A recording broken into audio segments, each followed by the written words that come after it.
A chained mother, German shepherd, stood beneath the snow shelter, while her shivering puppy refused to leave her side. Former Navy SEAL Jonah Vale stopped, realizing the mother dog wasn't escaping. She was desperately trying to reach someone. The broken snowmobile, frozen heat packs, and fading tracks all pointed toward the mountain beyond Bluebird Pass. Lark wanted to find her missing owner, yet Pip was too weak to follow through the deepening snow. To save them both, Jonah had to face the same painful choice that had haunted him for 12 winters. What began beneath that shelter would force an entire town to reconsider loyalty, truth, and second chances.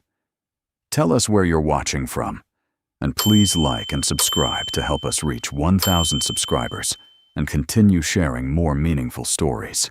Jonah Vale saw the German shepherd before he saw the broken snowmobile.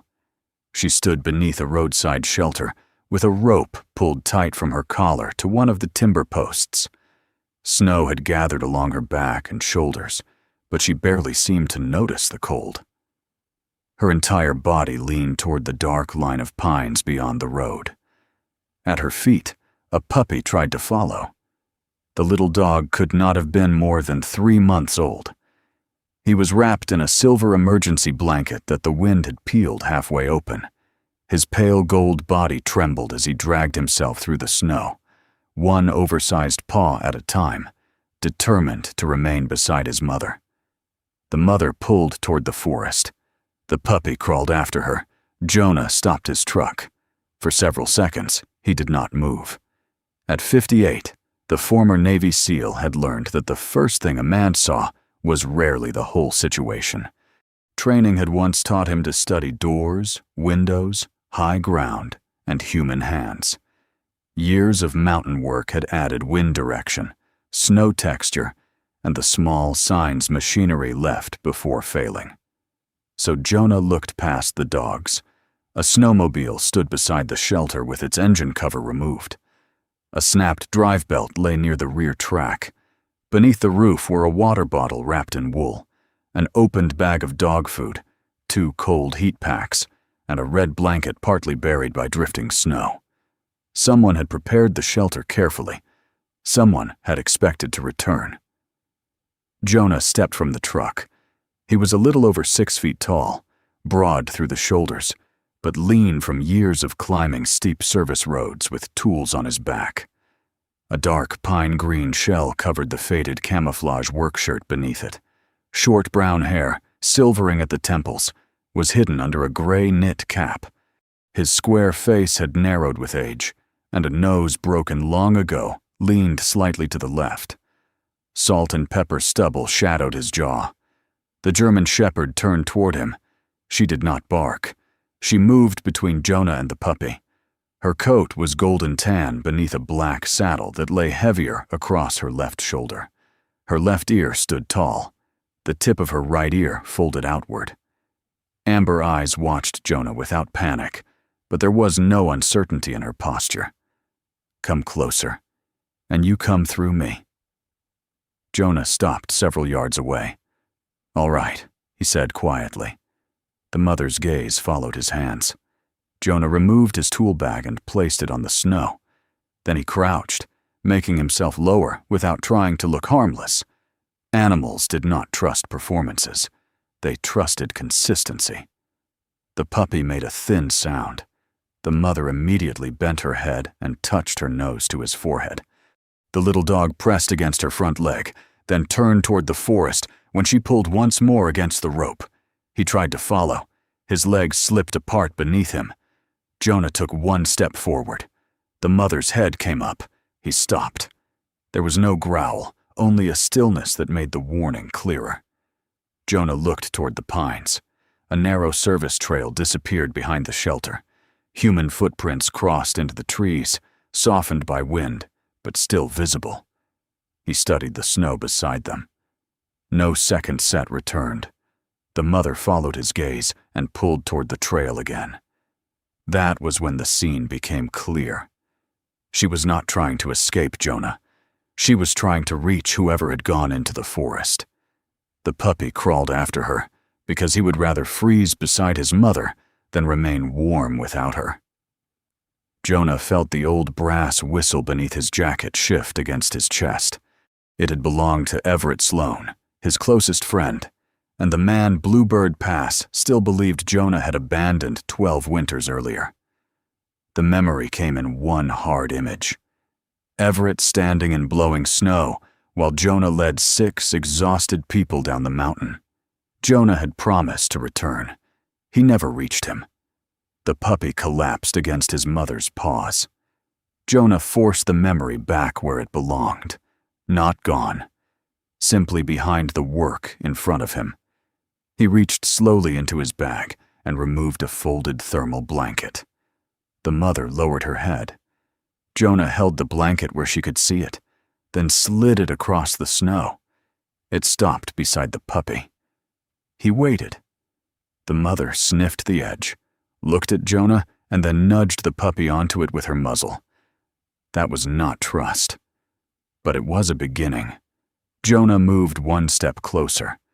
The mother remained still. Another step. A low vibration came from her chest. Jonah froze. Fair enough. The growl faded. Near the water bottle, a sheet of waterproof paper had been tucked beneath a strap.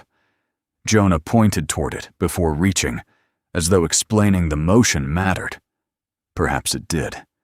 He lifted the note and opened it on the ground. The handwriting was neat and narrow. Drive belt failed.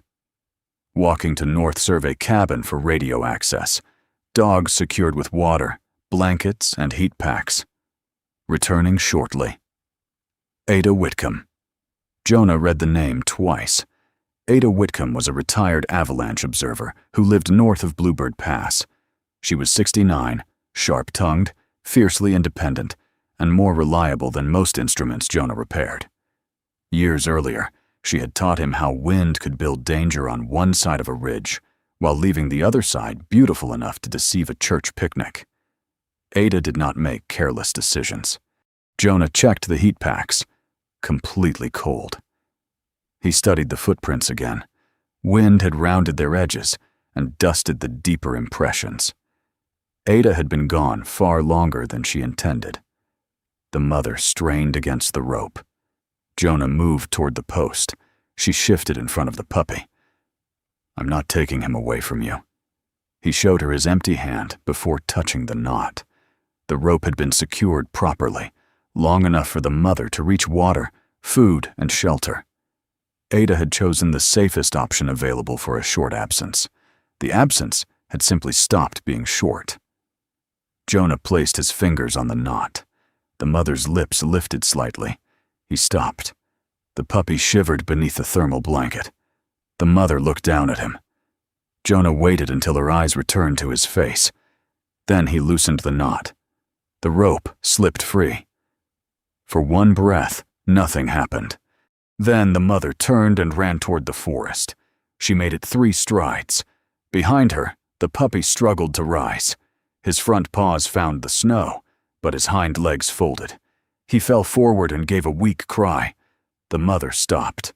Her body faced the trail. Her head turned back. Jonah saw the choice pass through her, not as thought, but as instinct, pulling in 2 directions. Somewhere beyond the trees was the person she had been waiting for. Behind her was the puppy who could not survive the journey. The mother returned. She lowered herself beside him, pressing her chest against his body to share warmth. Then she looked up at Jonah. The warning had not disappeared from her eyes. Something else had joined it. Need. Jonah knew that expression. He had seen it in men who hated asking for help, in injured climbers who apologized before accepting a hand, and in his own reflection during the years after Everett vanished. "I'll carry him," Jonah said. "You can stay beside us." He moved slowly, giving the mother time to object. She did not. Jonah slid one hand beneath the puppy's chest and the other under his hindquarters. The little dog was cold and too light, but he remained conscious. He twisted immediately, searching for his mother. She followed so closely that her shoulder brushed Jonah's knee. At the truck, Jonah opened the rear door and laid the thermal blanket across the seat. He placed the puppy inside. The mother put both front paws on the running board, but hesitated. Jonah stepped back. He did not pull the rope. He did not give a command. After several seconds, she climbed inside on her own and curled around the puppy, placing one foreleg over his body. Only then did Jonah examine their collars. The mother wore old reddish-brown leather with an oval brass tag. Lark. Dea Whitcomb. The puppy's blue-gray collar carried a smaller plate. Pip. Lark and Pip, Jonah said. Lark ignored the names and stared past him toward the trees. Jonah closed the door against the wind. Before getting behind the wheel, he photographed the snowmobile, the broken belt, the note, and the tracks. Then he called the county dispatcher. He reported Ada's name, the North Survey cabin, and the condition of the trail. The dispatcher told him Deputy Tessa Monroe would contact him directly. Jonah's second call went to Dr. Marion Holt. Marion had been Bluebird Pass's veterinarian for almost 30 years. She answered in the clipped, orderly manner of a woman who believed panic was simply another problem to be managed. "What do you have?" "German Shepherd mother and a 3-month-old puppy. Both cold. Puppy conscious, breathing fast but steady. Gums. Pink, slightly pale. Any visible injury? No. Bring them to your cabin. Warm them slowly. No direct heat. No large meal. The owner is missing." Marion paused. "Who?" "Ada Whitcomb." The silence lasted only a second, but Jonah heard the change in it. "Have you informed the county?" "Yes." "And you are not going into North Survey Basin alone?" "I haven't said I was going." "You didn't need to." Jonah glanced into the rearview mirror. Lark sat upright despite the warmth of the truck, her body wrapped around Pip, but her head still turned toward the forest. "I'm bringing the dogs home." "I'll meet you there." The drive to Jonah's cabin took 20 minutes. Bluebird Pass appeared below the mountain in the late afternoon light, wooden roofs covered in fresh snow and lantern frames being raised along Main Street for the annual winter procession. The village looked warm from above. Jonah had lived there long enough to know warmth and welcome were not the same thing. After Everett disappeared, some residents had blamed Jonah openly. Others had simply stopped inviting him inside. The distance had grown quietly, one church pew and unanswered greeting at a time. Jonah no longer expected Bluebird Pass to understand him. He did expect it to listen when the mountain changed. His weather notebook lay on the passenger seat. Before finding the dogs, he had written one warning about a weak layer forming near Bluebird Ridge. North Survey cabin stood beneath that same ridge. Jonah tightened his hands on the steering wheel. At the cabin, Marion's green utility vehicle was already parked beside the porch. She waited in an olive-quilted coat, carrying a worn cognac medical bag. At 63, Marion had silver-brown hair gathered low at the back of her neck, tortoiseshell glasses, and the calm face of someone who had learned not to make frightened creatures manage her emotions for her. Jonah opened the rear door. Lark immediately placed herself over Pip. Marion stopped at a respectful distance. "Hello, Mother," she said softly. "I'm not taking him anywhere you can't see." Lark watched her. No growl came. Jonah lifted Pip. Lark jumped down and followed at his side. Inside, they settled both dogs in the mudroom, where the air was warm, but well away from the wood stove. Marion examined Pip on the blanket, while Lark stood close enough to touch him. The puppy was chilled and mildly dehydrated, but his lungs were clear. When Marion pressed gently along his legs, he pulled one paw away and tried to hide it beneath his chest.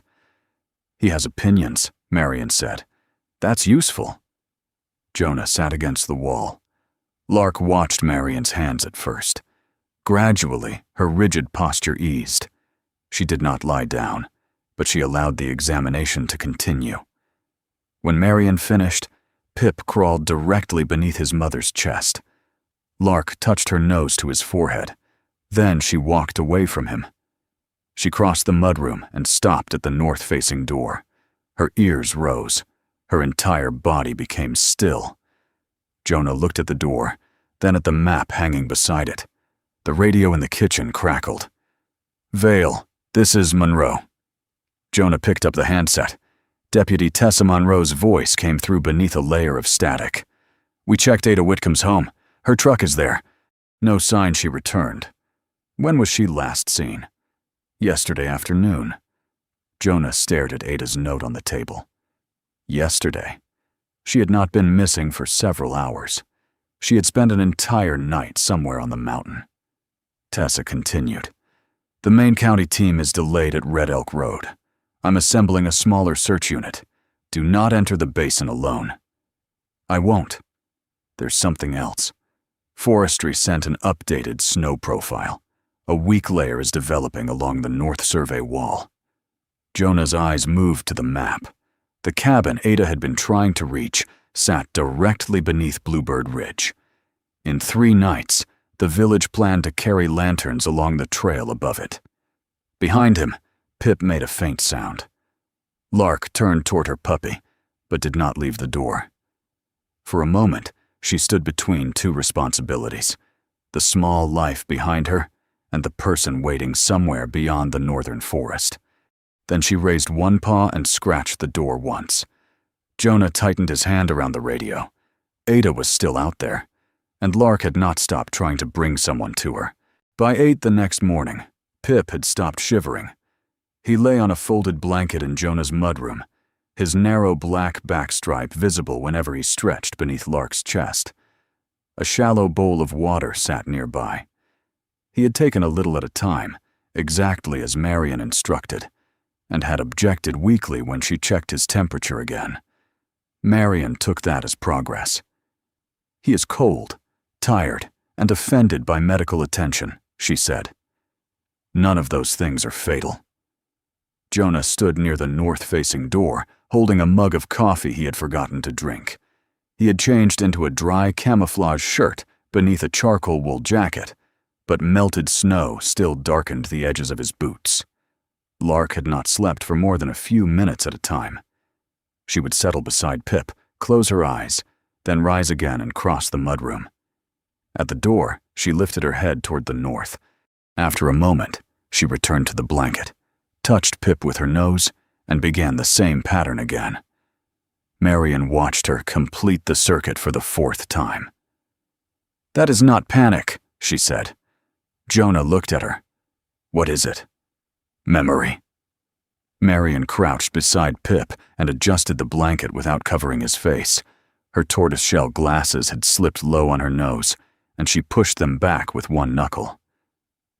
"She knows a route, or at least the beginning of one. She keeps checking that Pip is still here, then goes to the same door, because that direction matters. Ada trained her around the survey stations. That would explain why she did not run in circles when you freed her." Lark stopped at the door again. Jonah followed her gaze, as though the wooden boards might become transparent if he stared long enough. Beyond the cabin lay the upper road, the service trail, North Survey Basin, and Bluebird Ridge above it. Somewhere in that country, Ada Whitcomb had spent the night alone. Pip made a soft sound. Lark turned immediately. She returned to him, lowered her head, and touched the center of his forehead. Marion stood. "You need information before you need snowshoes." "I know." That sentence would be more convincing if you were not already looking at the map. Jonah set the untouched coffee on the shelf. "I'm going into town." "To ask questions?" "To see who last saw Ada." Marion studied him for a moment. "You could call?" "People answer differently when they have to look at you." "That is not always an advantage in Bluebird Pass." "No." The word required no explanation. Marion glanced toward Lark and Pip. "I'll move them to the clinic while you're gone. Pip needs steady warmth, and I have better equipment there." Lark's ears shifted at the word move, though Marion's tone had not changed. Jonah noticed. So did she, Marion said. She heard you? She heard something change. Dogs are often better with intention than vocabulary. Jonah crouched several feet from Lark. He did not reach for her collar. Pip is going somewhere warm, he said. You're staying with him. Lark watched his face. He wondered how much reassurance meant when it came from a stranger who had already taken her away from the place she wanted to be. He knew something about being told that a decision made for your safety should also make you grateful. The thought followed him to town. Bluebird Pass had awakened beneath a clear sky. Sunlight struck the snowbanks hard enough to make Jonah narrow his eyes as he drove along Main Street. Workers were hanging colored lanterns between cedar posts. A delivery van idled beside the bakery. The florist had placed winter branches in metal buckets outside, each branch painted white, as though the town needed help appearing seasonal. The winter walk was 3 nights away. Its posters filled nearly every storefront window. Bluebird Ridge Lantern Procession. Music, hot cider, local crafts. Jonah parked across from Bell's Supply and walked toward the Bluebird Cafe. The conversations inside lowered before the door had fully closed. Not silence. Bluebird Pass had grown too polite for that. A spoon touched a saucer. Someone cleared his throat. A woman near the counter continued speaking, but the sentence lost its center and ended somewhere unimportant. Jonah removed his cap. The cafe smelled of coffee, butter, wood smoke, and the cinnamon rolls Ruth Mercer baked every morning before sunrise. Booths lined the windows. A row of older men sat at the counter in winter coats, discussing the procession route with the seriousness of a military campaign. Near the far window sat Dorothy Klein. Most people called her Dottie. At 72, she was small and round, with silver hair gathered into a low bun and a yellow measuring tape still draped around her neck from the tailor shop next door. A metal thimble covered the index finger of her right hand. Dottie looked up when Jonah entered. Their eyes met. Then hers moved to the folded napkin beside her cup. 12 years earlier, Jonah had helped bring her down from Blackstone Cut. She had been one of the 6 people walking behind him, while Everett remained above. Dottie had thanked Jonah privately. She had never defended him publicly. Jonah had stopped deciding which silence hurt more. At the center table, Graham Bell closed a ledger. Graham was 66, compact and solid through the chest and middle, with a rectangular face, carefully combed silver hair, and the clean-shaven appearance of a man who believed order was a form of respect. He owned Bell's Supply, chaired the town council, and had been married to Everett Sloane's older sister until her death 4 years earlier. When Graham looked at Jonah, grief was no longer visible. It had hardened into policy. "You looking for breakfast?" Graham asked. "No." "That narrows it. I need to know who saw Ada Whitcomb yesterday." Several people exchanged glances. Graham leaned back. "She came through here around noon. Was she alone?" "She had Lark and the puppy in her snowmobile trailer." "Did she say where she was going?" "She said she intended to check a reading near North Survey Basin." Jonah looked around the room. "And no one thought it unusual that she didn't return?" "She lives alone. Ada disappears into weather whenever it suits her. She left her dogs at a trail shelter and never came back." The room changed. Dottie's hand stopped beside her cup. One of the men at the counter turned fully around. Graham's expression tightened, but not with disbelief. "Are the dogs alive?" "Yes." "And Ada?" "Missing since yesterday afternoon." Jonah placed Ada's waterproof note on the table. Graham read it without touching it. "North Survey Cabin has a radio. If the radio worked, she would have called. That doesn't mean she is injured." "No, it means she hasn't come home." Graham looked toward the windows, where volunteers were testing strands of lantern lights. "Ada was here last week telling everyone the procession should be moved." "Why?" "She didn't like the snowpack above the basin." Jonah felt something settle into place. She was checking it herself. "Probably." And you didn't mention that when I asked where she went. I'm mentioning it now." The words were controlled, but the space between them had begun to draw attention. Jonah reached into his jacket and unfolded the page from his weather notebook. "I checked the eastern station yesterday. The surface crust is sitting over a weaker layer. Daytime warming followed by a hard freeze could make the ridge unstable." Graham read the figures. "You have one station reading." And Ada went up to verify it. "We don't know that. You just said she objected to the route." "I said she objected. Ada objects professionally." A few people smiled, but the humor failed to settle the room. Jonah kept his voice level. "Close the ridge until we know more." Graham's eyes rose from the page. 3 days before the winter walk? Yes. You understand what that means? It means no one walks beneath a questionable slope. It means Grant's Bakery loses the weekend that pays their heating bill through March. It means the Harris sisters may close their craft shop after 41 years. It means the lodge cancels vendor bookings, and half those vendors do not come back next winter. Jonah said nothing. Graham mistook the silence for judgment. "Those are not numbers on a board to these people." "I know. Do you?" The question carried more than economics. Jonah looked past Graham to the glass lanterns stacked in wooden crates. 12 years ago, the town had gathered in the church, while the search for Everett continued. Jonah had stood outside, because no one told him whether he was welcome inside. I know what it costs when a town makes the wrong decision, because it wants the easier answer. The cafe went completely quiet. Graham's jaw tightened. "There it is." "What?" "Blackstone Cut. Every winter warning becomes Blackstone Cut. Every disagreement becomes another chance for you to prove you were the only man who understood the mountain." Jonah felt the old heat rise behind his ribs. He let it pass before speaking. "I am not asking anyone to believe I was right 12 years ago." "No?" "I'm asking you to look at yesterday's snow." Graham folded the notebook page once, then flattened it again. "You cannot guarantee the ridge will fail." "No." "You cannot guarantee Ada's disappearance has anything to do with snow conditions." "No." "And you want me to threaten half the winter trade in town based on what you cannot guarantee?" Jonah looked at him. "I want you to stop pretending uncertainty means safety." Dottie shifted in her booth.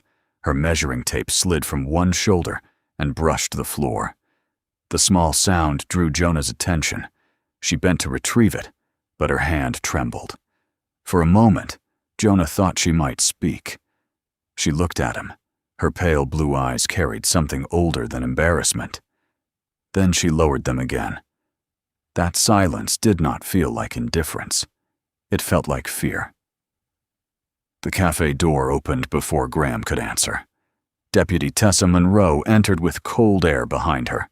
She wore a brown olive patrol jacket over her uniform, snow melting on the shoulders. Her dark hair, threaded with silver, had been pulled into a low braid. She carried a radio in one hand and a slim coordination folder beneath the other arm. Tessa did not ask why the room was silent.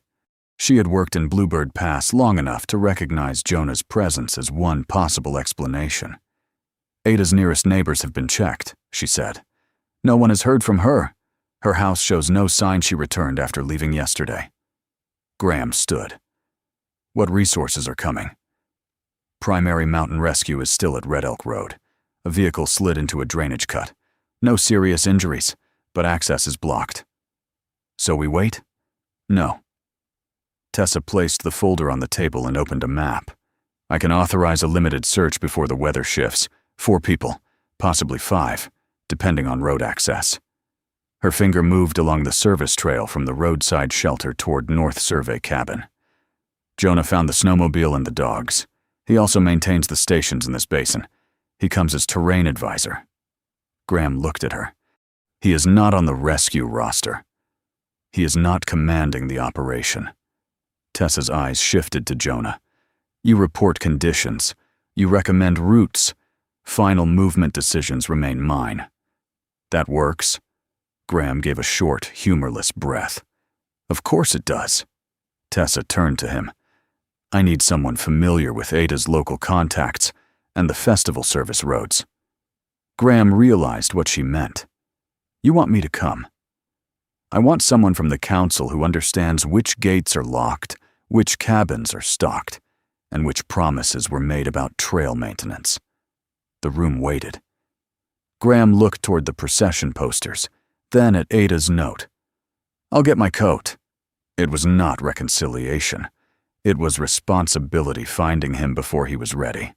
Jonah returned to Marion's clinic 20 minutes later. The front examination room had been dimmed. Pip slept in a padded crate with warm bottles wrapped beneath the bedding. Marion had placed the crate close to the interior door so Lark could see him. Lark wasn't sleeping.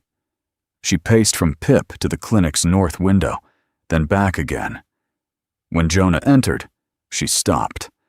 Not because she trusted him, because she remembered that he had come from the road where Ada disappeared. Marion stood beside the counter, labeling a small bottle. Tessa called. We leave in 15 minutes. Pip stays here. Jonah nodded. Lark approached the crate and lowered her muzzle to the wire opening. Pip woke. His eyes found his mother, and he gave a small, rough cry. Lark's ears moved backward. Her body leaned toward him. For 1 second, Jonah thought she would refuse to leave. Then Marion opened the side door leading to the clinic yard. Cold air entered. Lark looked toward it. North. She looked back at Pip. The puppy pressed his nose against the wire. Lark stepped closer and touched her nose to his through the opening. She remained there long enough for Pip's breathing to settle. Then she turned away. No one pulled her. No one called. Lark crossed the room and stood beside Jonah. He looked down at her folded right ear and the olive lead hanging loose from her collar. Until that moment, Jonah had thought her bond with Pip was the thing preventing her from following Ada. Now he understood it differently. Pip was not the weight keeping Lark behind. He was the reason she needed to come back. Jonah clipped on the lead. Outside the clinic, Tessa's county vehicle waited with its engine running. Graham stood beside it in a chestnut parka, adjusting his gloves as if displeased with their existence. Lark paused on the steps. Behind the clinic door, Pip called once more. She looked back. Then she faced north and stepped into the snow. The county vehicle left the last plowed street of Bluebird Pass shortly after noon. Tessa Monroe drove with both hands steady on the wheel. Graham Bell sat beside her, with a service map unfolded across his knees. Jonah rode in the back with Lark, while a second truck followed behind, carrying Caleb Dunn and the heavier equipment. The road climbed through pines glazed with snow. Sunlight broke between the branches in hard white flashes, but the brightness did little to soften the cold. The higher they went, the more the village disappeared beneath them, until only the church steeple and a few dark roofs remained visible through the trees. Lark stood braced against the turns, her olive lead clipped to Jonah's belt. She had not looked back toward town since leaving the clinic. Jonah wondered whether she understood Pip was safe, or had simply accepted that he was no longer within reach. Either way, she kept her nose toward the north. Tessa slowed near the closed gate at the beginning of the upper service road. "This is as far as the vehicle goes," she said. Graham folded the map. "You're certain the trail is passable?"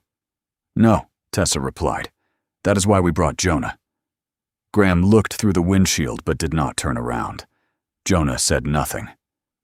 Caleb Dunn parked behind them and climbed out carrying a red metal toolbox in one hand and a coil of rope over his shoulder. At 61, Caleb was tall and narrow, with long arms, a silver mustache, and a faded mustard work jacket that had probably seen more winters than some houses in Bluebird Pass. He had served on the old rescue team with Jonah and Everett. During the investigation after Blackstone Cut, Caleb had answered every official question carefully and volunteered nothing beyond it. Jonah had never decided whether that made him cautious or cowardly. Caleb stamped snow from his boots. Gate lock's frozen. Graham pulled a ring of keys from his pocket. I have the council key. Caleb looked at the ice inside the mechanism. You have a council-shaped piece of metal. He opened his toolbox and removed a small propane warmer. Tessa checked her radio while Caleb worked. Search formation stays tight, she said. Jonah evaluates terrain. Caleb handles mechanical access and trail hardware. Graham confirms structures, gate routes, and stored supplies. I make final movement calls. Graham adjusted his gloves. We all heard you the first time. I repeat plans because people forget them once the mountain gives them something more interesting to fear. Caleb tapped the lock twice before turning the key. It opened. Jonah noticed the old habit and remembered Caleb doing the same thing to radios, engines, even coffee machines. 2 taps, then action. Some men trusted ritual more than confession. They passed through the gate and began on foot. The main service road curved toward Ada's house before climbing west to the old observation structures. It had been packed earlier in the week and remained visible beneath a layer of new snow. Lark followed it for less than 50 yards. Then she stopped. Her head turned sharply toward a line of older wooden stakes disappearing through the trees to the east. Faded cloth strips had been tied near the tops. Most were nearly colorless after years of weather, but several still carried traces of rust red or dark green. Graham looked at the road ahead. Ada's cabin is that way. Lark pulled toward the stakes. Jonah let the lead remain loose. She's not taking us to Ada's house. Then where is she taking us? Somewhere Ada trained her to recognize. Graham frowned. You know that for certain? No. Then perhaps we should stay on the marked road. Tessa looked at Jonah. What do you see? He walked to the nearest stake and removed one glove. A small strip of fabric had been wrapped twice around the wood, protected beneath a metal cap. He brought it near Lark. Her ears lifted. She touched her nose to it, then pulled toward the next stake. Old scent markers, Jonah said. Ada used them on survey routes. Graham stared at the strip. After this long? Dogs do not need it to smell fresh to us. Caleb crouched beside the stake. I remember Ada setting these out. Said painted markers vanished in flat light. Graham looked at him. You remember that now? Caleb stood. I remember plenty. Speaking has always been the part I mishandle. The sentence settled between the men without invitation. Jonah clipped his glove back on. We follow Lark as long as the terrain agrees. Tessa nodded. Slow pace, probe before every drainage crossing. The old survey route did not appear on the festival map. It moved between the main road and the basin wall, crossing narrow shelves of timber and shallow gullies where summer water ran beneath stones. Snow had covered nearly every familiar shape. Lark advanced in short, measured pulls. At each stake she paused, smelled the cloth, and searched the air before moving on. Graham watched her with visible doubt. She's following Ada's trail? Partly, Jonah said. The markers help. Ada's scent may still be on the route. She also knows the pattern. And when she stops, we determine why. As if answering him, Lark halted at the edge of a smooth white opening between 2 stands of pine. The snow ahead looked untouched. She lowered her head. Her left ear pointed forward. The folded right ear angled toward the ground. Then she lifted one paw and scratched once at the surface. Graham exhaled. That means what? Nothing by itself. Jonah unclipped a collapsible probe from his pack and tested the snow ahead. The first 2 feet felt firm. Beneath them, the rod dropped suddenly with almost no resistance. Caleb stepped closer. Hollow? Water channel. Jonah moved several yards downslope and tested again. The snow remained solid over frozen earth. Lark followed only after he crossed. Graham studied the untouched surface where they had nearly walked. Could she hear the water? Possibly. Smell it too. So she did know it was dangerous. No, Jonah said. She reacted to something different. We determined whether it was dangerous. Graham gave him a tired look. You always need the distinction. Distinctions keep people from turning judgment into superstition. They continued. The route grew steeper. Wind had combed the snow from exposed sections and piled it deep beneath the trees. Tessa kept the group close enough to touch. Caleb marked their path with reflective ties, while Graham checked the old map against the ridgeline. Lark stopped twice more. The first time, Jonah found a thin shell of ice over moving water. The second time, there was no immediate danger, only a fallen branch buried at an angle beneath the snow. Graham noticed. So she can be wrong. She can react to something without understanding what it means. Like people. Caleb said it quietly. No one answered. Near the basin entrance, clouds began gathering over the western peaks. The sunlight dulled, and the landscape flattened into shades of white and gray. Jonah disliked flat light. It removed depth. A slope could look level until a boot found empty air. He checked the time. We have 3 hours before visibility worsens. Tessa looked at the ridge. We reach the observation corridor, then reassess. Graham stopped beside a weathered signpost. The festival path is above us. Jonah followed his gaze. Through a break in the pines, Bluebird Ridge rose in a long, white curve. The route used for the lantern procession crossed the upper shoulder before descending toward the lake overlook. From below, the slope appeared smooth. Jonah saw wind loading beneath the crest. He also saw something else. A faint horizontal fracture line ran across one section, too narrow to be certain from that distance. Do you see it? Tessa asked. Yes. Graham looked between them. What? Possible settling along the upper slab. Possible. Jonah turned toward him. That word does not make it harmless.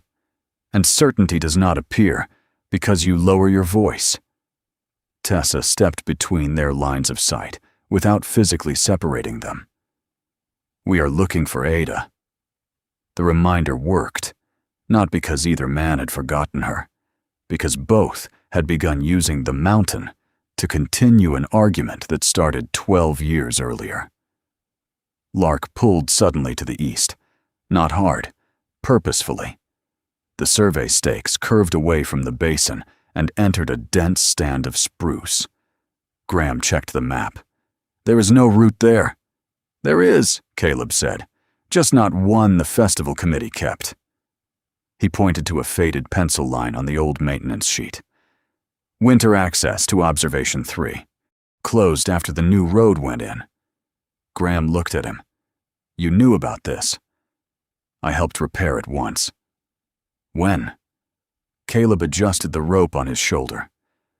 Before everyone decided memory needed sides. The words struck deeper than accusation because Caleb did not look at Jonah when he said them. They entered the trees. The wind weakened beneath the branches, but the snow deepened. Lark moved more quickly now, passing one scent marker, then another.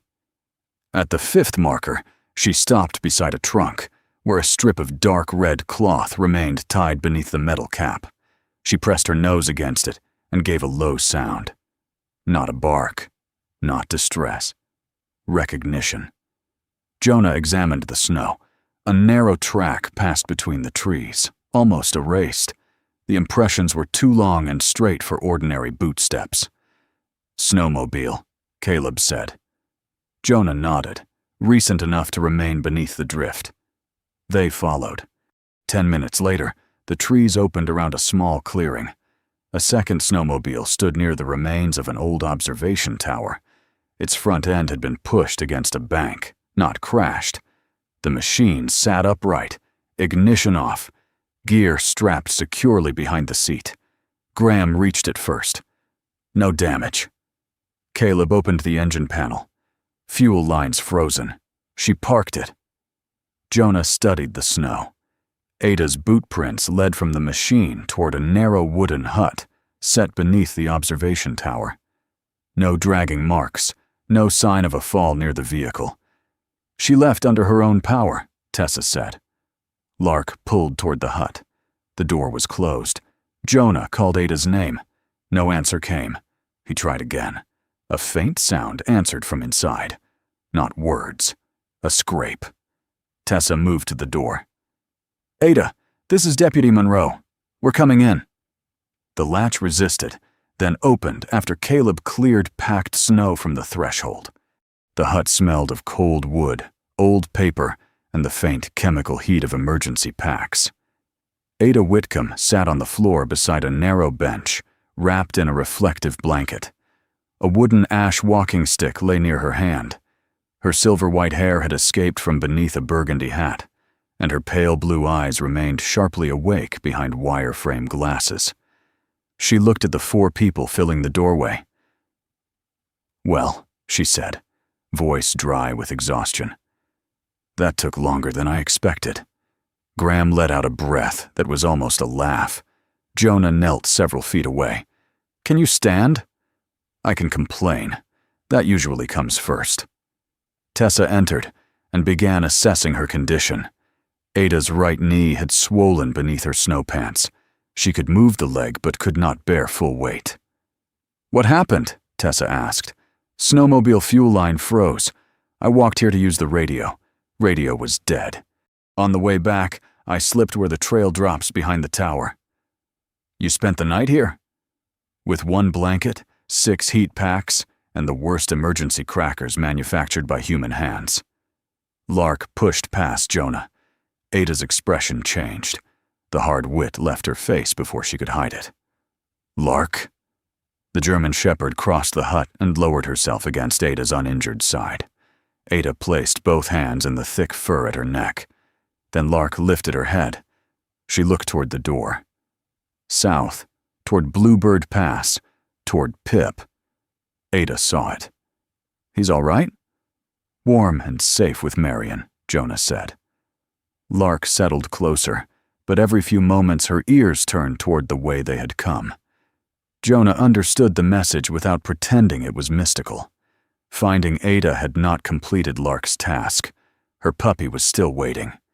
Tessa examined the swollen knee. No fracture signs, but you are not walking out. Ada sighed. I suspected as much.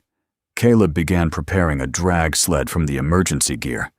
Graham checked the hut's supplies and radio wiring. Jonah stepped outside to assess the return route. Ada called after him. Jonah. He turned.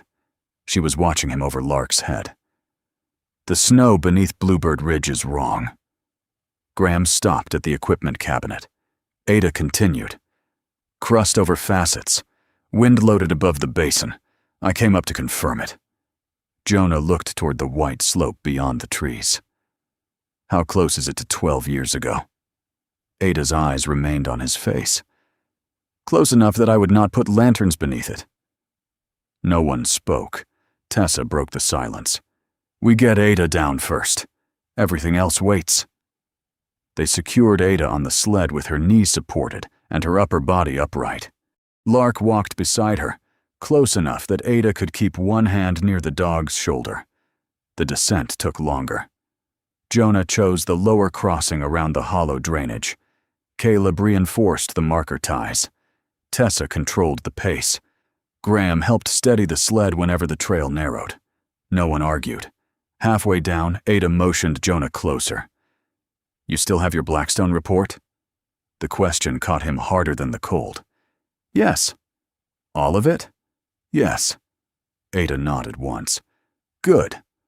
Jonah waited for more. She looked ahead at Lark, who had paused to check the next scent marker before continuing south. Ada did not offer vindication. She did not claim to know what Everett had said. She only tightened the blanket around herself and watched the ridge above them. Bring it to me when we're home, she said.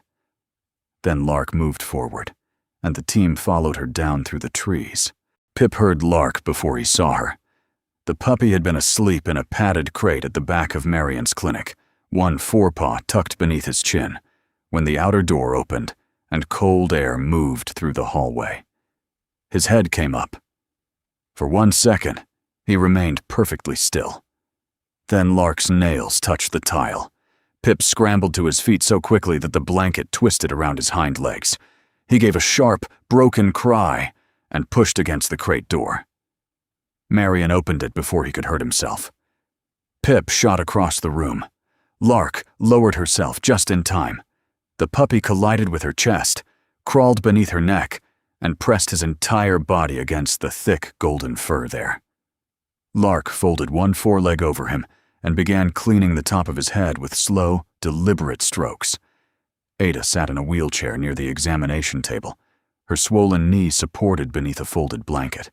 Exhaustion had deepened the lines around her eyes, but when she saw the two dogs together, her mouth trembled. "That," she said softly, "is the only welcome I was worried about." Tessa looked away to give her privacy. Graham stood near the door, snow still melting on his chestnut parka. His expression remained controlled, but his hand stayed on the doorframe as though he needed something solid beneath it. Dottie Klein had arrived with a repaired wool blanket for Pip. She stood in the hallway with her yellow measuring tape still looped around her neck. When Lark lowered her head over the puppy, Dottie covered her mouth. Jonah noticed. He also noticed that she did not leave.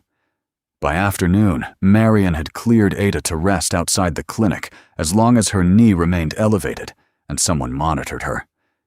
Ada refused to stay in the treatment room once she learned Lark would not settle there with Pip. Jonah's cabin became the practical compromise.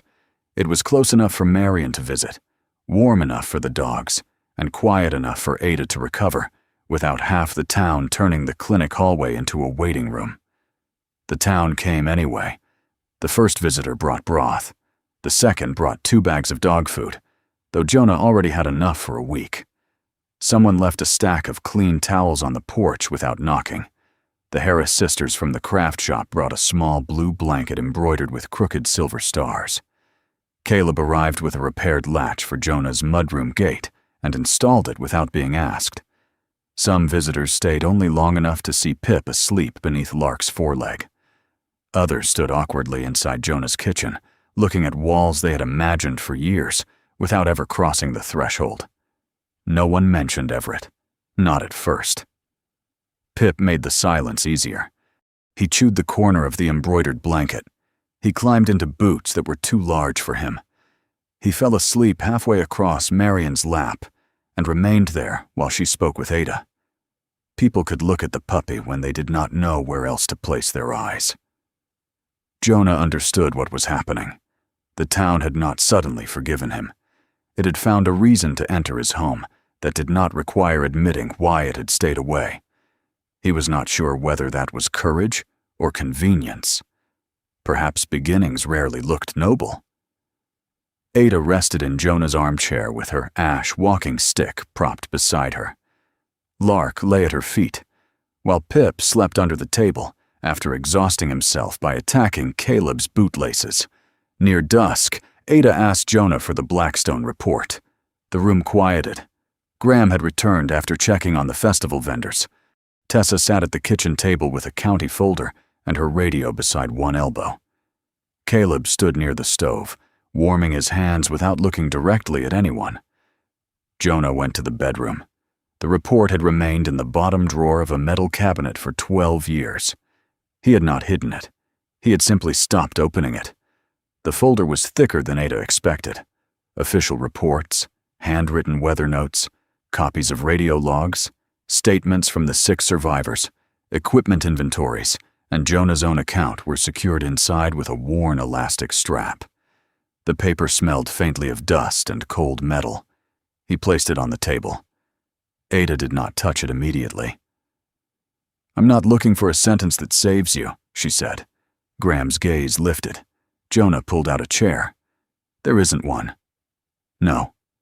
Ada adjusted the blanket over her knee. "There rarely is." Tessa opened the county folder. I requested authorization to review the archived communications and rescue records. Because the current snow conditions may relate to the old route assessment, the county approved limited access. Graham looked at her. Limited to whom? Everyone currently sitting at this table, provided no original document leaves the room. Caleb gave a quiet breath. That seems generous.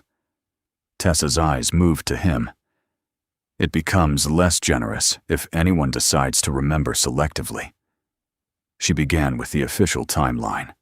At 4:12 p.m., the rescue team had reached the stranded residents at Blackstone Cut. At 4:39, weather conditions worsened. At 4:51, Jonah changed the evacuation route from the western traverse to the longer eastern descent. At 5:03, a radio exchange occurred between Jonah and Everett. Only fragments remained. Ada read the transcript aloud. Take them. Static. West face. Static again. Canal. Nothing after that for nearly 6 minutes. Graham leaned forward. That proves nothing. Ada nodded. Correct. The agreement unsettled him more than argument would have. Jonah opened his original field report. His handwriting had been sharper then, compressed into narrow lines. He read the relevant section without emotion. Sloan instructed me to prioritize civilian descent and stated he would maintain the relay point until the group cleared the lower shelf. Graham's jaw tightened. That is your account? Yes. Written after Everett disappeared. Yes. Ada turned to the weather records.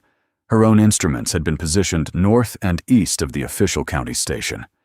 They had recorded a faster temperature drop, stronger crosswinds, and a sharp pressure change before the rescue team altered course. The western traverse was deteriorating earlier than the county forecast showed, she said. How much earlier? Tessa asked. Possibly 40 minutes. Graham looked toward Jonah. Possibly. Ada met his eyes. That word matters. It means that data supports Jonah's concern. It does not prove every decision he made was correct. Jonah appreciated her refusal to make the past cleaner than it had been. The truth did not need polishing. It needed room. Tessa spread the route maps across the table. Jonah's eastern descent was longer, but the slope angle remained lower. The original western route was shorter and more exposed. Caleb moved away from the stove.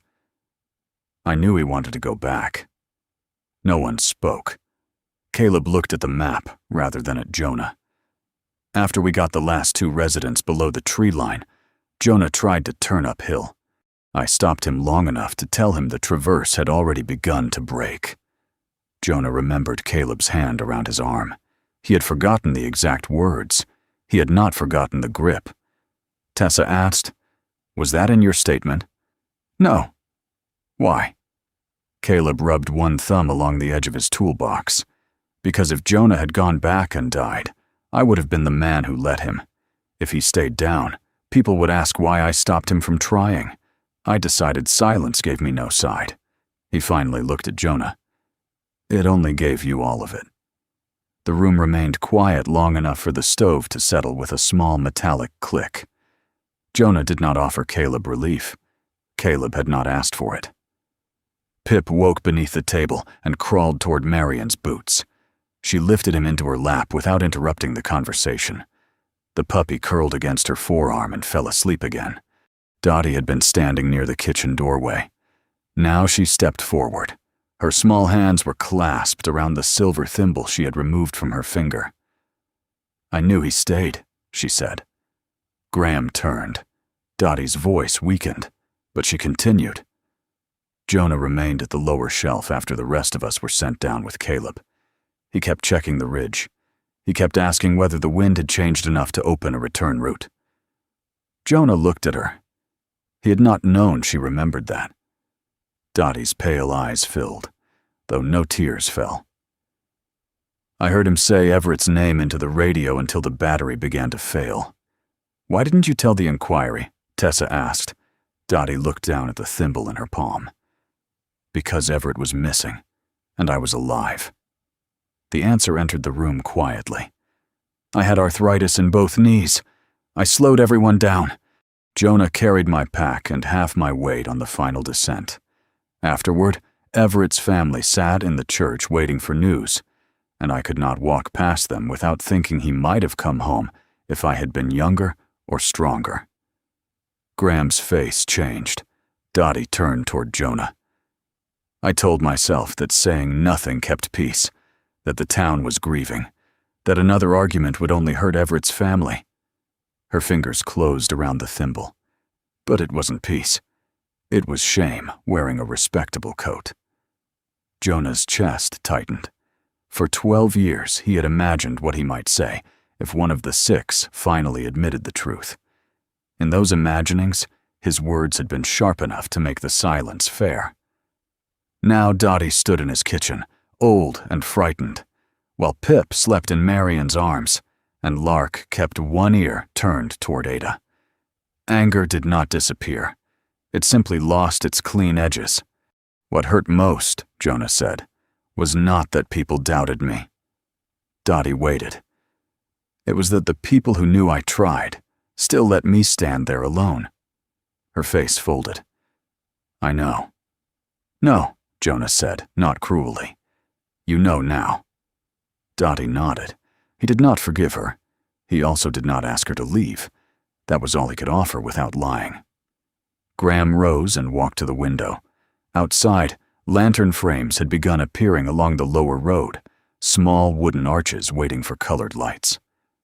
From Jonah's cabin, the town seemed near enough to touch. Graham held Everett's old pocket watch in one hand. Jonah had seen him carry it for years, though Graham rarely opened the cover. Now he did. The faint click sounded louder than it should have. My wife needed Everett to be a hero, Graham said. No one interrupted him. And perhaps I did too. He looked at the reports spread across the table. A hero stays behind. A coward comes home. It gave us something simple enough to survive. Jonah felt every person in the room become still. Graham continued. But if Everett told you to take those people down, the sentence stopped. Ada finished nothing for him. Neither did Jonah. Graham looked at Dottie, then Caleb, then the fragmented radio transcript. The full record offered no final certainty. Only weather, timing, memory, fear, and choices made while the mountain was failing around them. Everett might not have been abandoned. He might have chosen to remain at the relay point because 6 people could not reach safety without Jonah leading them. The possibility did not lessen Graham's grief. It changed its direction. For 12 years, the Bell and Sloan families had built their mourning around the belief that Everett's last moment had been betrayal. Now Graham had to consider that it might have been sacrifice. He closed the pocket watch. I don't know what happened on that ridge, he said. Jonah looked at him. No. But I know the story we told was smaller than the truth. Outside, evening settled over Bluebird Pass. Inside, no one offered applause, apology, or absolution. Ada leaned back in the chair. Lark rested her head across the older woman's boot. Pip stirred in Marion's arms and opened one eye before returning to sleep. The reports remained spread across Jonah's table. None of them could restore Everett. None could give Jonah back the years when people crossed the street rather than meet his gaze. But for the first time, the past no longer belonged to a single accusation. It belonged to everyone who had spoken and everyone who had not. The Bluebird Pass council chamber had never been designed for uncertainty. It was a narrow room above the town library, with 6 oak chairs arranged behind a curved table and rows of folding seats facing them. Framed photographs of past mayors covered one wall. On the other hung a large map of the town, its streets and trails drawn in confident black lines. Bluebird Ridge appeared as a clean white arc above the village. Nothing on the map showed the weak layer beneath it. By 9 that morning, every chair was occupied. Store owners stood along the back wall. Festival volunteers crowded the doorway.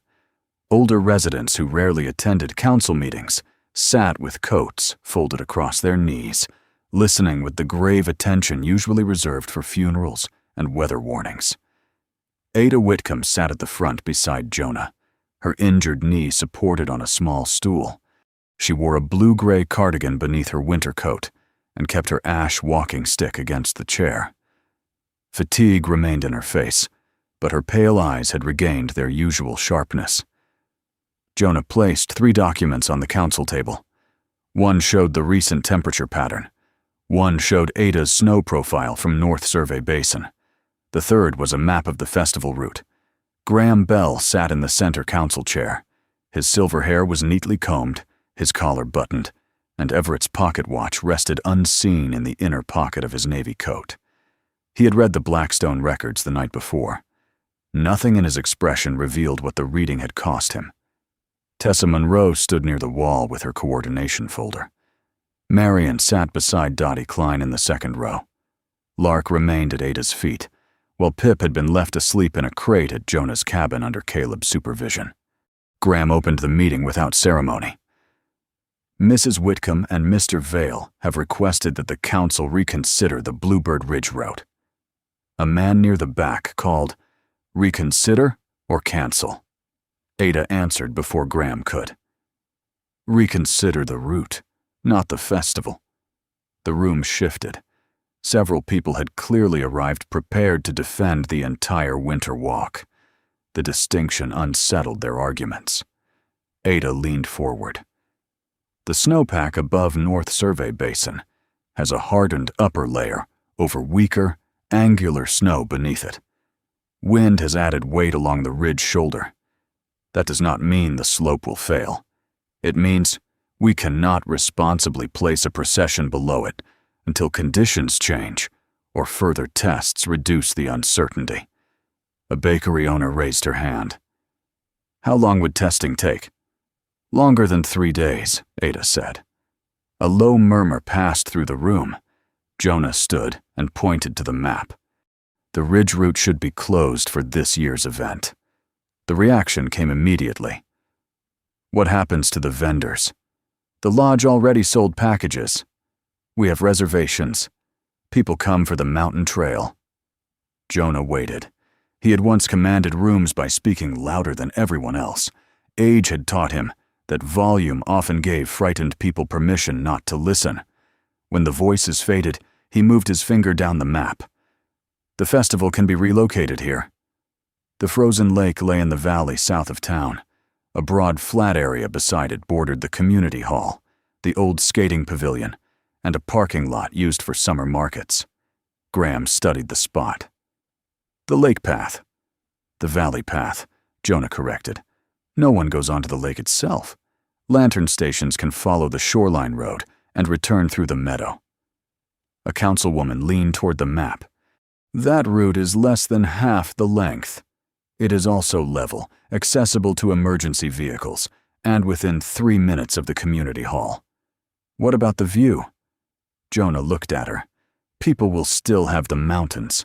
The answer brought a few reluctant smiles. Ada pointed to the lower route. "The valley is protected from the ridge release zone. It also gives us room to monitor Bluebird Ridge without putting visitors beneath it." A man who owned 2 vacation rentals shook his head. "Visitors paid for a mountain procession." Marion spoke from the second row. "They paid to spend a winter evening in Bluebird Pass. We can give them that without asking the mountain to cooperate with our advertising." The room laughed softly. It was not agreement, but tension loosened enough for people to think. Graham remained silent. Jonah watched him read the faces in the room. The bakery owner calculating lost sales. The Harris sisters from the craft shop holding hands beneath their coats. The lodge manager already imagining cancellations. This was not simply a question of safety. It was a question of which kind of harm the town was willing to risk. Graham finally spoke. "If we move the event, vendors near the ridge entrance lose their assigned locations. The lodge may demand refunds. 3 businesses have told me they may not survive another weak winter weekend." Jonah nodded. "That is real." Graham looked at him, perhaps expecting argument. Jonah continued. So we solve that problem too. How? We move every vendor, not only the procession. Use the community hall, skating pavilion, and lower parking area. The pavilion heat barely works. Caleb can inspect it. The hall cannot hold every stall. Put food vendors outside under heated canopies. Crafts inside. Use the library basement for overflow. A florist near the aisle said, "That still does not replace the Ridge experience." "No," Jonah said. "It replaces the danger." The room grew quiet again. Graham's fingers rested on the edge of Everett's old chair, the one he always chose during council meetings. Jonah wondered whether Graham knew he did that. A councilman asked, "Can you promise the Ridge will fail if we do nothing?" "No," Jonah said. Graham's eyes moved to him. "And can you promise it will not?" The councilman hesitated. Jonah looked around the room. That is the choice. Not certainty against fear. Uncertainty against responsibility. Graham lowered his gaze to the documents. Supporting Jonah would not merely change the route. Everyone in Bluebird Pass would understand it as a public acceptance that Jonah's judgment deserved weight. For Graham, that judgment had been tied to Everett's disappearance for 12 years. The vote before him was not supposed to be about the past. No one in the room believed that completely.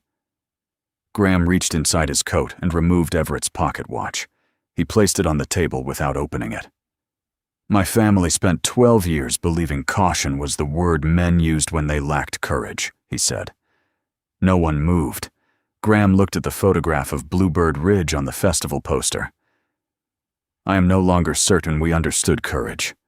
The sentence was not an apology. It was more honest than one made for an audience. He turned to the council.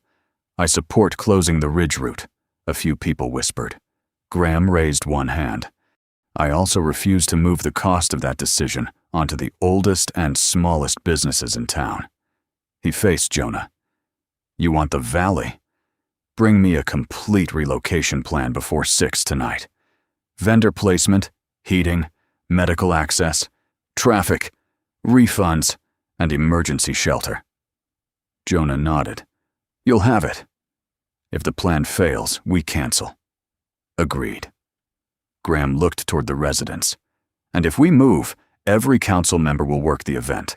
No ceremonial appearances. Actual work." Dottie stood before anyone else could speak. "I'll start a relief fund." Heads turned toward her. She held her yellow measuring tape in both hands. "For vendors who lose deposits or need new supplies. My shop can contribute the first $500. The Harris sisters rose next. "We'll match $200. The bakery owner said, "I'll donate 10% of festival sales." Marion lifted one hand. "I'll organize an animal care and first aid booth. Donations go to the relief fund." Tessa opened her folder. "I need a heated medical room, a vehicle lane that remains clear, and volunteers assigned to check on older attendees. The community hall can serve as the warming center." The meeting changed shape. It was no longer an argument about whether the town should act. It became work. By noon, Jonah's cabin had filled with boxes, maps, extension cords, folded blankets, vendor lists, and people who had not entered his home in years. Caleb used the kitchen table to sketch electrical loads for the pavilion. Tessa marked emergency lanes on a large valley map. Marion sorted warming supplies near the mudroom. Dottie sat on the floor beside 2 donation jars, writing labels in careful block letters. Pip moved among them like a small, poorly supervised inspector. He dragged a wool glove from one box and carried it beneath the table. He climbed halfway into a paper bag and became offended when it collapsed around him. When Graham arrived carrying vendor applications, Pip sat directly on one of his boots. Graham looked down. Is he trained to obstruct municipal work? Not yet, Jonah said. He's showing promise. A laugh traveled through the cabin. Even Graham's mouth shifted. Lark lay near the front door, her body relaxed, but her eyes open. Each time someone new entered, she lifted her head. She no longer stood between every visitor and Pip. She watched. She decided. Then she rested again. Jonah noticed that trust had not made her careless. It had simply made constant fear unnecessary. Near 3 o'clock, Graham and Jonah found themselves alone at the back counter, arranging the vendor map. The others were carrying supplies to the community hall. Pip slept beneath Dottie's abandoned scarf. Lark remained beside him. Graham moved one food stall away from the emergency lane. "The cider tent goes here. That blocks Marion's access from the north door. It gives the bakery electricity. Run a second line from the pavilion. The pavilion circuit will already be near capacity. Then move the craft tables inside and give the south wall to food." Graham stared at the map. "You always did believe every problem had one correct route." Jonah continued marking the electrical line. "No, I believed every problem required someone to choose." Graham's hand tightened around the pencil. "You could have spoken more after Blackstone." Jonah looked up. "I gave 3 statements. You stopped attending meetings. After the 4th one became a public trial. You let people believe what they wanted. I told them the truth. You told them a version no one could prove." Jonah placed the marker down. "What did you want me to give you, Graham?" "Something certain." "There wasn't anything certain. Everett was gone." "Yes." "And you came back." "Yes." The old accusation remained between them, stripped now of the confidence that had once protected it. Jonah's voice stayed low. "I said Everett told me to lead those people down. I said the western route was failing. I said I tried to return. None of that gave your family what it needed." Graham looked toward the pocket watch lying beside the map. What did we need? A world where someone was completely right and someone else was completely wrong. Graham's eyes hardened. "That is easy for you to say now." "No," Jonah replied. "It has never been easy to say. That was the problem. Nobody wanted a story that ended with 2 men making the best choices they could, and only one coming home." Graham looked away. Jonah did not ask him to agree. Outside, volunteers crossed the yard carrying folded tables toward waiting trucks. The community had begun moving because Graham had chosen to move with it. That did not make the past disappear. It made the present possible. Tessa returned shortly before 5, with confirmation that the valley route could be approved if the warming center and emergency lane were ready by the following afternoon. Caleb followed her into the cabin carrying a clipboard. "The pavilion furnace is ugly, but functional." "That sounds like you," Marion said. Caleb ignored her. "There is one other item. Evergreen Rest reported a problem with their backup generator test. Evergreen Rest was a cluster of small lodging cabins on the lower mountain, originally built for seasonal workers, and later converted into affordable winter housing for older residents. Several tenants relied on electric medical equipment or needed steady heat after dark. Jonah looked up. "What kind of problem?" "Delayed start. Rough idle. It stabilized after a minute." "When?" "This morning." "Did anyone inspect the fuel system?" Caleb shook his head. "Maintenance logged it for next week. Main power is working." Graham checked the time. "We are already short on people." Jonah looked at the weather forecast pinned beside the door. The next 2 nights would be colder than the previous week. "Move the inspection forward." Caleb followed his gaze. "It may be nothing. Then we lose an hour proving it." Tessa nodded. "Schedule it before the festival." Graham began to object, then stopped. Perhaps he had heard his own words from the council meeting. Perhaps he was simply tired of gambling with warnings. "Do it," he said. Caleb wrote the task on his clipboard. Outside, the first relocated lantern posts were being loaded onto trucks. Inside, volunteers continued sorting blankets, cords, and medical supplies, while Pip slept through the noise. High above the valley, Bluebird Ridge remained closed and empty. On the slope below it, the generator at Evergreen Rest sat inside an unheated utility shed. Its control panel showed no alarm. The main fuel tank remained nearly full. But deep in the narrow supply line, condensation had begun to freeze against the metal wall, building a clear ring no one could yet see. The first lantern was lit at 6 o'clock. By 6:15, the valley below Bluebird Pass had become a river of gold. The procession no longer climbed toward Bluebird Ridge. Instead, it curved along the frozen lake shore, passed through the meadow, and returned beside the community hall. Snow fell lightly through the clear evening air, each flake catching the lantern glow before disappearing against coats, hats, and wool blankets. From the lower path, the mountains rose dark and immense around the town. No one seemed disappointed by the change for long. Children were absent from the event by design that year, but older couples walked arm in arm beneath strings of amber lights. Retired shopkeepers stood beside heated stalls, selling cider, knitted scarves, carved ornaments, and jars of preserves. Residents who could not have managed the steep ridge route moved easily along the flat valley path. The procession was shorter. It was also slower, warmer, and more intimate. Near the community hall, Marion Holt served coffee beside a donation jar for the Vendor Relief Fund.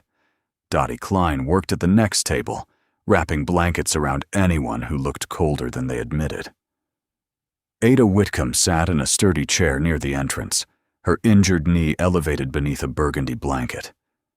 Pip slept inside a padded basket beside her boots, waking whenever the hall doors opened. Lark remained with Jonah near the emergency lane.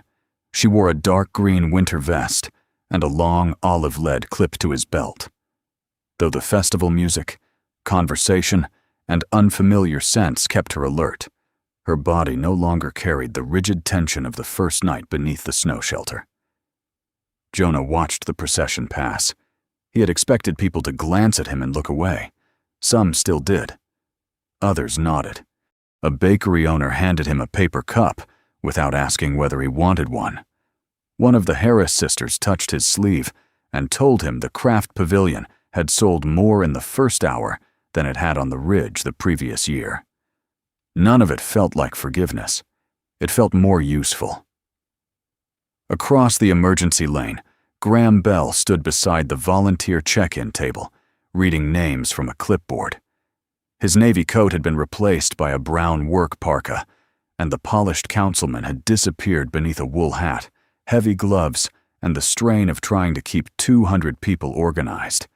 The relocated festival had worked. Jonah could see Graham resisting the satisfaction of admitting it. Then, Tessa Monroe's radio came alive. The message was short. Evergreen Rest had lost power. Tessa stepped away from the crowd and raised one hand for quiet around the operations table. Jonah saw the change in her face before he heard the details. "Complete outage," she said. "Mainline failure somewhere above the lower switch. Backup generator attempted startup and stopped." Caleb Dunn set down the coil of extension cable he had been carrying. "How many cabins?" 12 occupied, 21 residents. Graham checked his clipboard.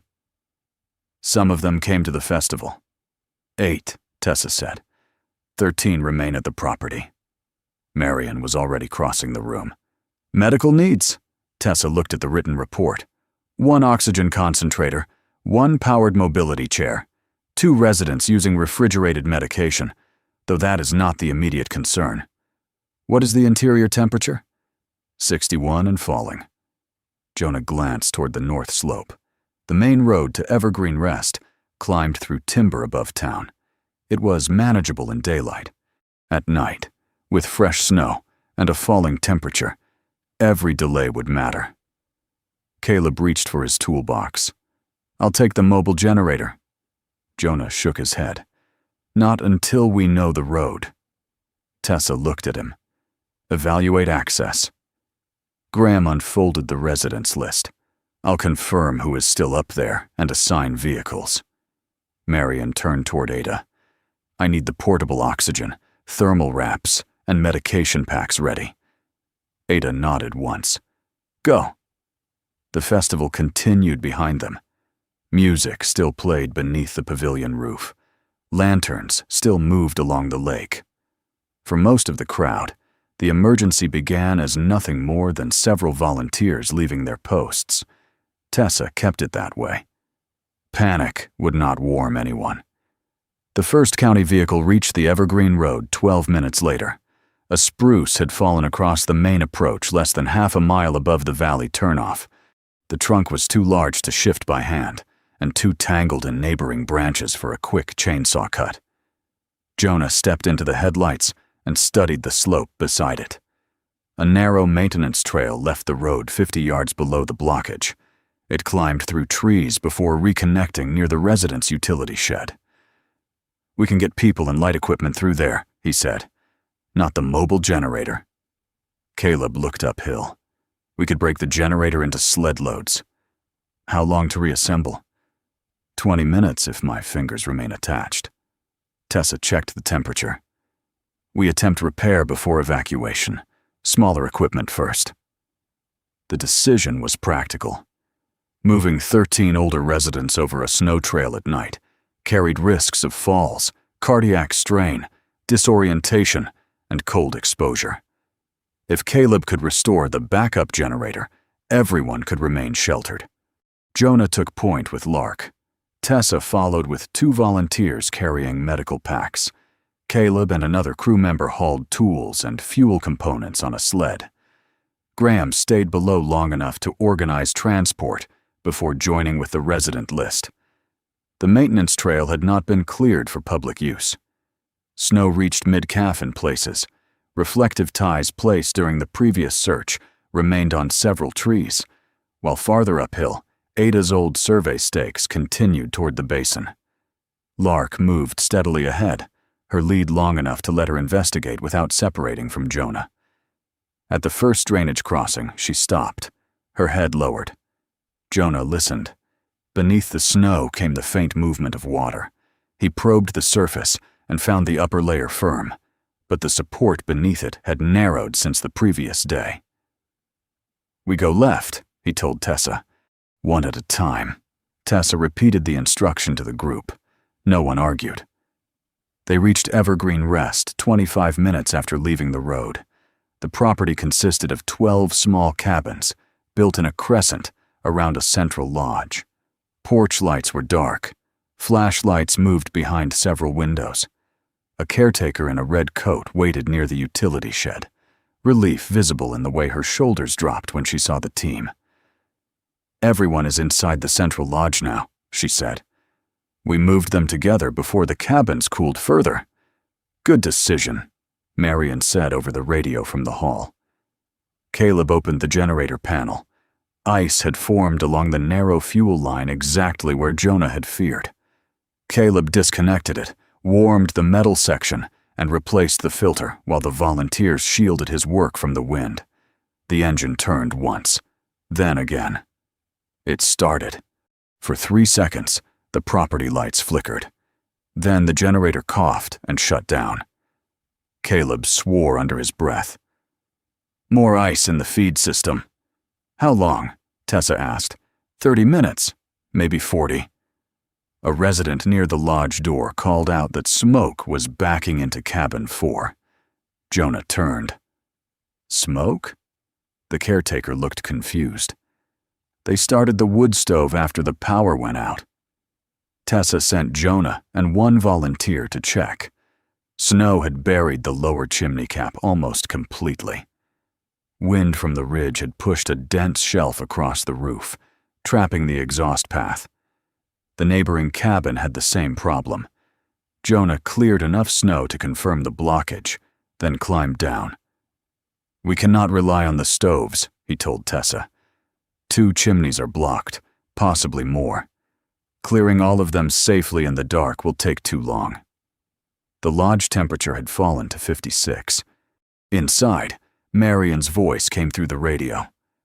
"The oxygen concentrator has limited battery, 35 minutes at the current setting." Tessa looked at the residents gathered behind the glass doors. The repair plan had failed. She did not hesitate. Begin staged evacuation. Graham arrived at the lodge as she gave the order.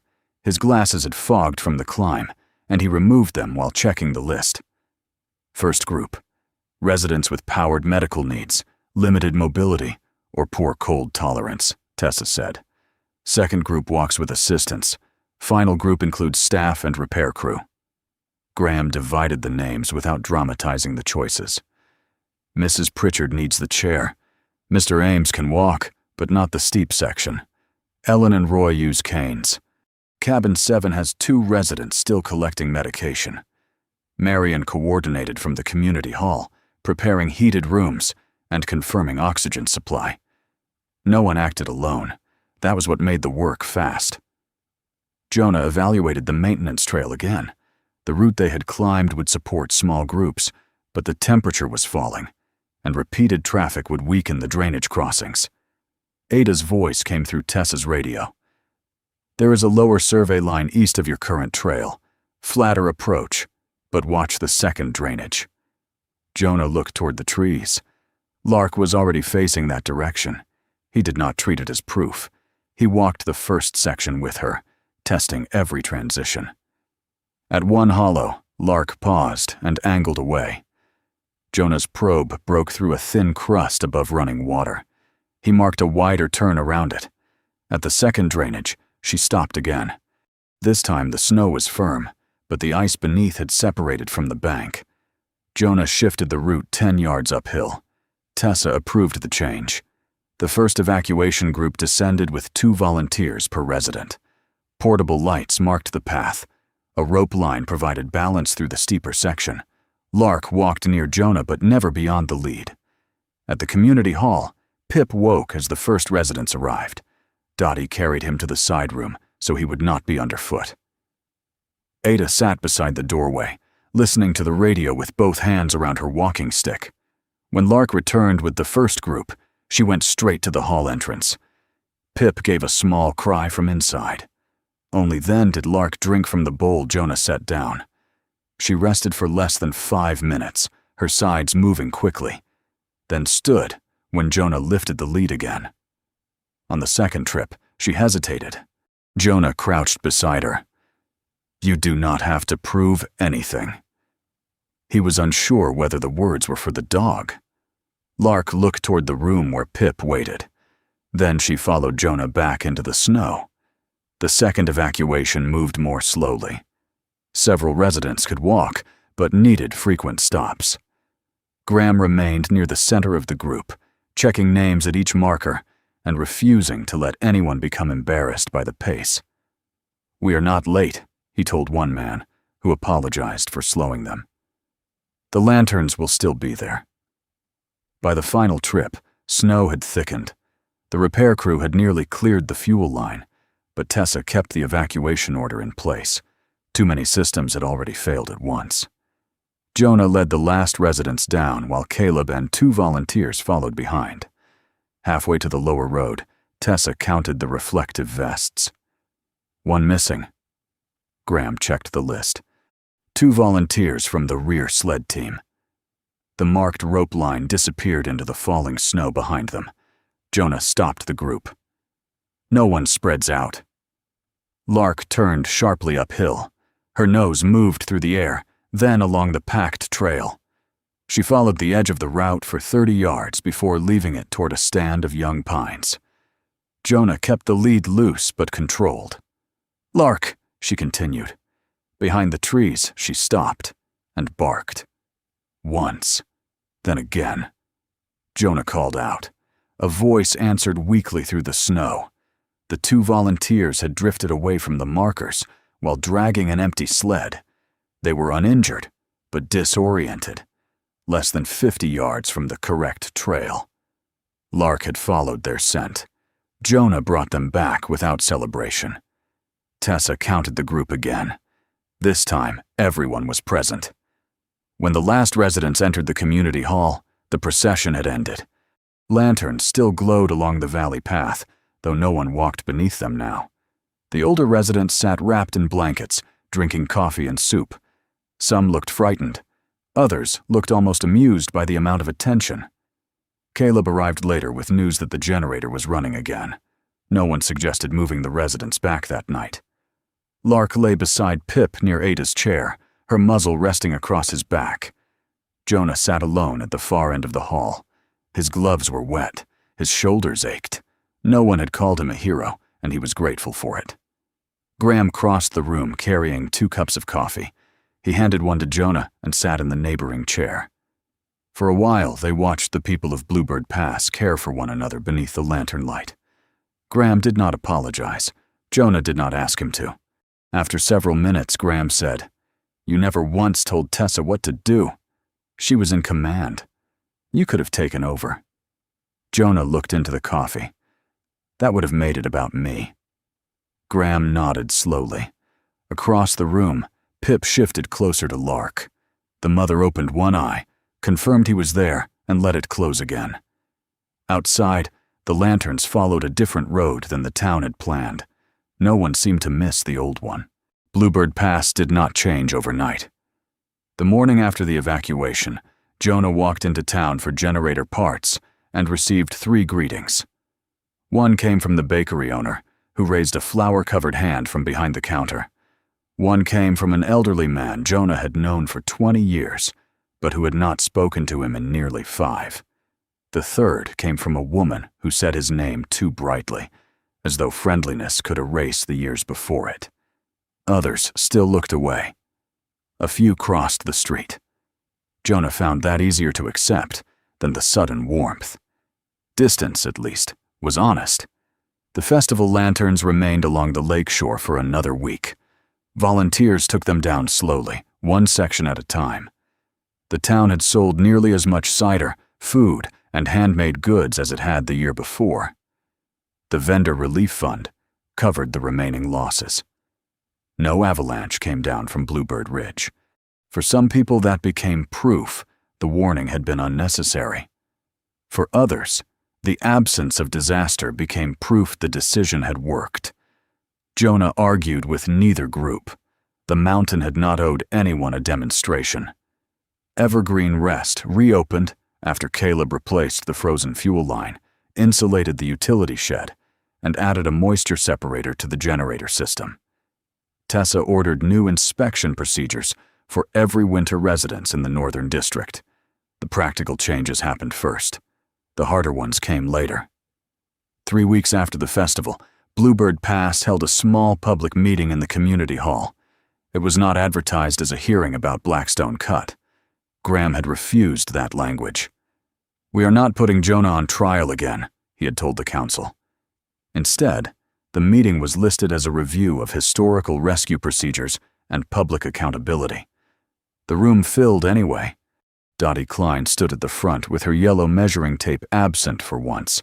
Without it around her neck, she looked smaller. Her hands rested on the back of a chair, fingers curled over the wood, as if she needed to hold something steady. Jonah sat in the last row. He had not agreed to speak. One by one, the surviving residents from Blackstone Cut described what they remembered. Not all memories matched. One woman recalled Everett checking the radio relay while Jonah prepared the descent. Another remembered Jonah changing the route after probing the western shelf. A man who had spent years insisting he remembered nothing admitted that Jonah had carried Dottie's pack while repeatedly looking back toward the ridge. Caleb spoke last among the former rescue volunteers. He wore his mustard work jacket despite the warmth of the hall. His silver mustache moved slightly when he pressed his lips together. "I believed neutrality meant refusing to take a side," he said. What it actually meant was letting the loudest side stand alone. He looked toward Jonah. "I knew Jonah intended to return for Everett. I also knew the slope was failing faster than the county report showed. I said neither thing clearly when it mattered." Caleb did not ask forgiveness. He described his failure as if entering it into a maintenance log that could never be closed. Dottie stepped forward after him. She unfolded a sheet of paper, looked at the first line, then set it aside. Jonah Vale does not need us to decide he was perfect, she said. Her voice shook, but it carried. No one was perfect on that mountain. Everett was frightened. Jonah was frightened. We were all cold, and some of us were too tired to think clearly. She glanced toward Graham, then back at the audience. What Jonah deserves is to be judged by the whole truth, not the part that made grief easier, not the part that protected those of us who lived.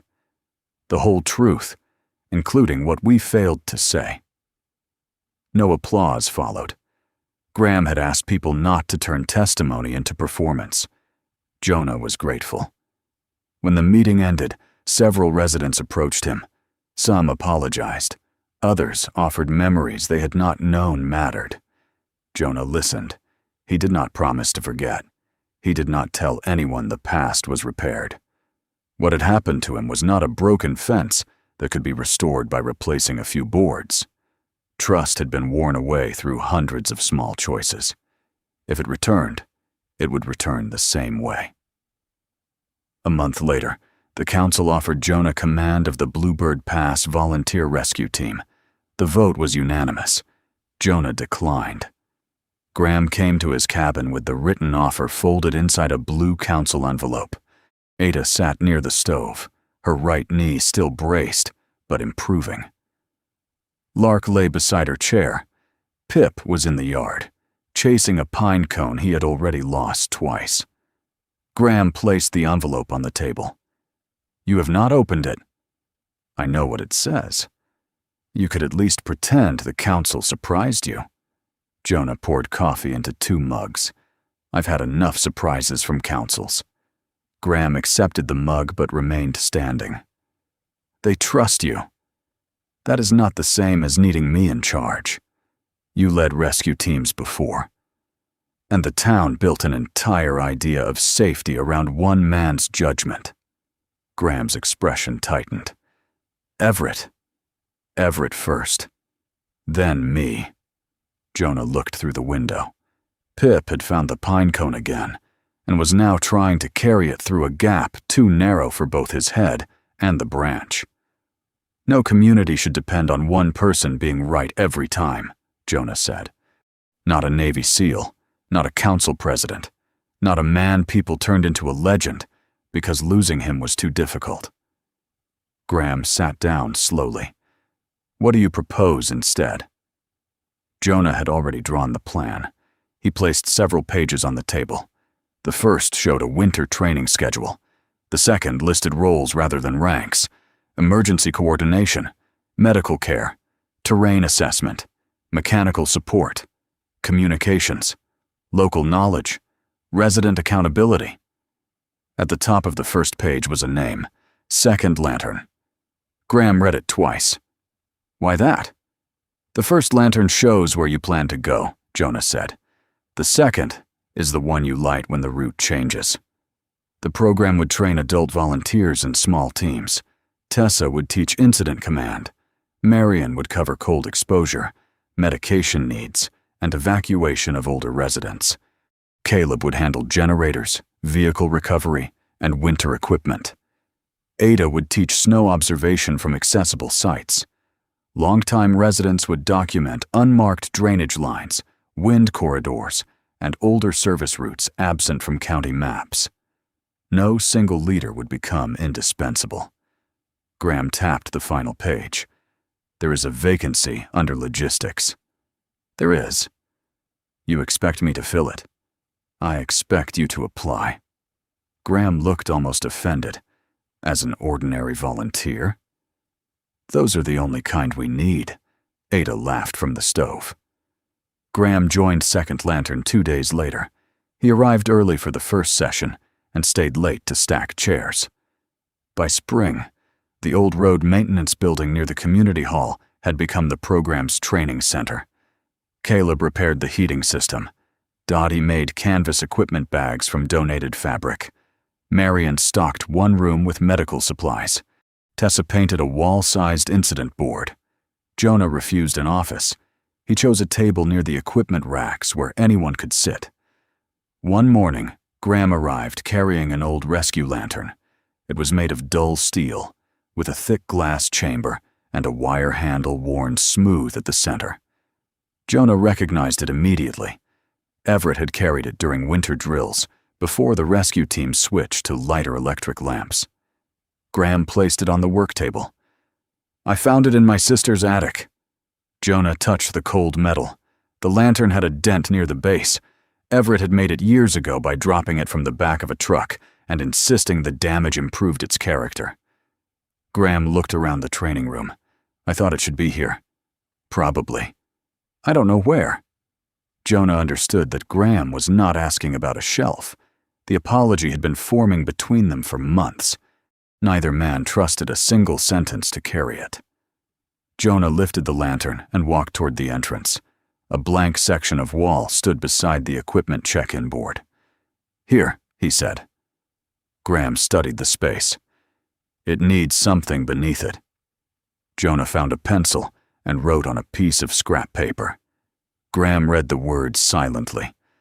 A week later, Dottie stitched them in dark thread onto a simple canvas panel.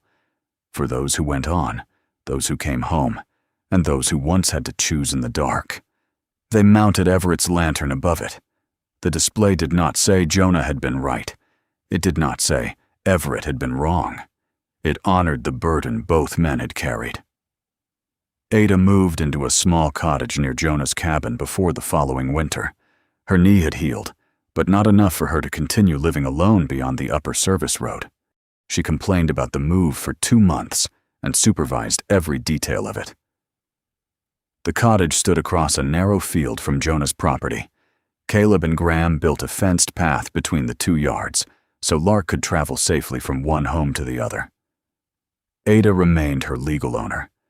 Jonah became the person who handled morning walks, weather route practice, and the occasions when Ada pretended she had not overworked her knee. Pip stayed with Jonah more often as he grew. At 6 months, Marion examined him and declared him healthy, opinionated, and finally old enough for the adoption paperwork to mean something. Jonah signed the form at his kitchen table. Pip sat on his left boot throughout the process. The puppy still saw Lark every day. At first, he followed her along the fenced path and cried when she returned to Ada's cottage without him. Gradually, he learned to remain, then to walk several yards away, then to explore the porch while Lark rested on the other side of the fence.